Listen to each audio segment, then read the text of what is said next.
Excellencies, আসসালামু আলাইকুম। মাছ আমরা সবাই খেতে ভালোবাসি, বাংলাদেশিদের একটা প্রিয় খাদ্য। এবং যারা এই খাদ্য উৎপাদনে নিরবচ্ছিন্নভাবে কাজ করে, যাদের কথা আমরা স্মরণে রাখি না, আমরা শুধু মাছটা টাটকা কিনা, দামে সস্তা কিনা এটা নিয়ে ব্যস্ত থাকি।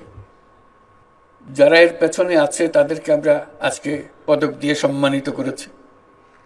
তাদের সবাইকে আবার জোরে হাততালি দিয়ে একটা সবাই মিলিত হাততালি। কারণ এই দিনের পরে আবার সবাই ভুলে যাব তাদের কথা, মাছের দিকে মনোযোগ দেব। যারা মাছ উৎপাদন করে আমাদের কাছে নিয়ে আসলো তাদের কথা আমাদের আর মনে থাকবে না।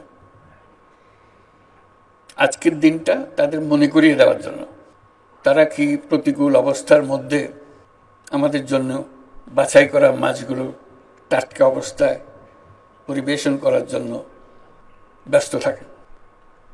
আমরা মাছের কথা বলি, আজকে মৎস্য সপ্তাহ উদযাপন করব, অবশ্যই উদযাপন করব। এত বড় একটা আনন্দের দিন,